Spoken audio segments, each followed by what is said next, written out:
vous l'avez évoqué tout à l'heure, d'isoler le Niger sur la scène internationale.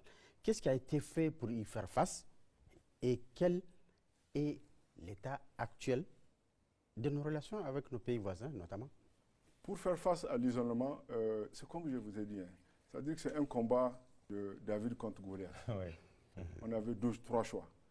Quand la CEDEAO a fait son embargo, il y avait la menace d'intervention militaire, on était suspendu des Nations Unies. Tous les partenaires, pratiquement, la plupart en tout cas, ont suspendu leur coopération. Les gens étaient... Il y avait des pronostics qui ont été faits, mais on les a déjoués. Parce qu'on avait trois choix. Le premier, c'est quoi? Le premier choix, c'était de se rendre pieds et poings liés. Ouais. Le deuxième choix, c'est le choix intermédiaire, attendre l'arme au pied. Oui. Le troisième choix, c'était de nous battre. Et cette bataille, nous l'avons gagnée. Pourquoi? Parce qu'on avait le peuple derrière nous. Dans ce genre de démarche, c'est vrai, il y a des hésitations, il y a des moments de doute. Mais quand vous regardez derrière, vous voyez le peuple qui est derrière vous, vous dites, non, je ne peux pas faire ça. On n'a pas de choix.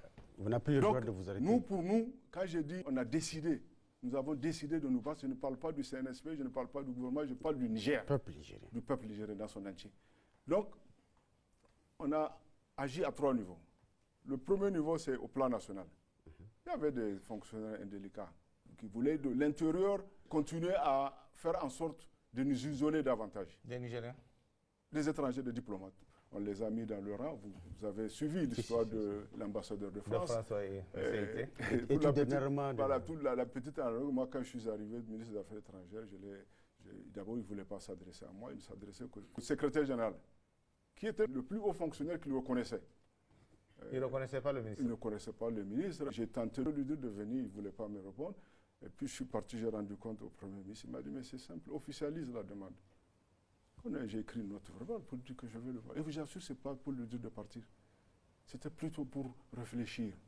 Comment est-ce qu'il y a de possibilités pour que... Voilà. Et il a dit, il a refusé de répondre, il a envoyé un message au secrétaire général pour lui dire je ne peux pas venir, je ne me sens pas en sécurité.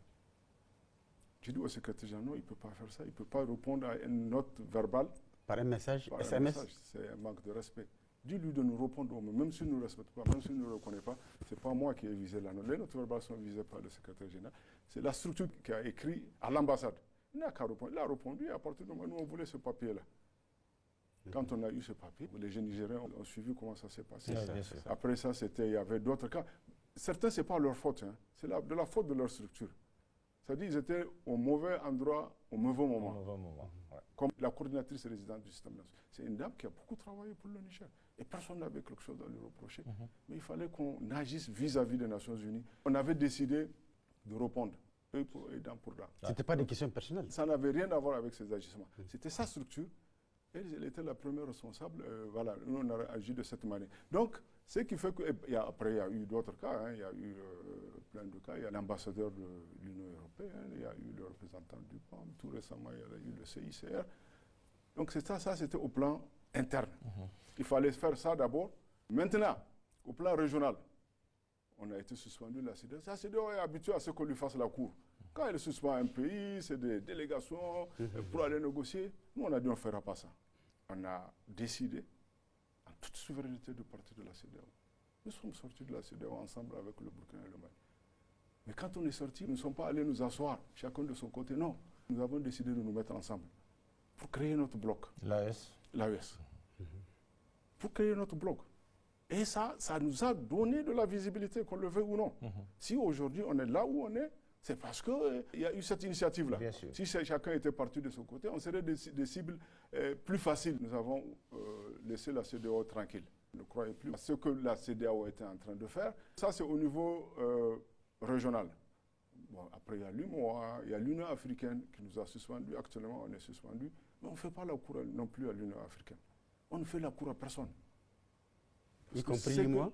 Y compris l'UMOA. L'Union africaine, c'est encore plus vaste, plus important en termes d'intégration que l'UMOA. Mais on a décidé de ne pas faire ça. Pourquoi? Parce qu'on ne se sent pas redevable vis-à-vis. Nous, on se sent redevable vis-à-vis de notre peuple. Au niveau maintenant international, c'était les Nations Unies, avec tout ce qu'on a mené comme combat pour pouvoir retrouver. Et ça nous a ouvert toutes les portes. Dès que les Nations Unies ont levé leurs sanctions vis-à-vis du Niger, c'était le boulevard. Parce que c'était la sanction la plus majeure. Au moment où il y avait ces sanctions, c'était même des pièges qu'on nous organisait. Je voudrais vous donner l'exemple de la réunion de l'OCI. Vous vous imaginez une organisation comme l'OCI qui met notre délégation. Nous, on a occupé le poste là pendant le Hamid El-Gabit. Bien sûr, C'est ça. On nous a mis à la porte. Il y a eu des manœuvres. Des manœuvres. Ouais.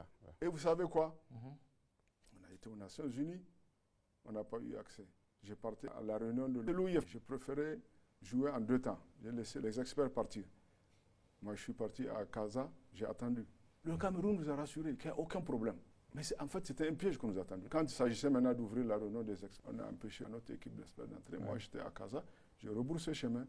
Et là, quand je suis revenu, le président m'a dit, on n'ira plus aux réunions de ces organisations-là. Et on n'ira plus dans les réunions, même les organisations qui nous sont favorables, si c'est organisé dans des pays qui sont hostiles, on n'ira pas. Ouais. Il y a eu le cas du Congo, du Congo-Brazzaville, avec la réunion de Lyon. Voilà, avec la réunion de Lyon. Cet exemple-là, ça pour vous montrer l'hostilité de ces gens.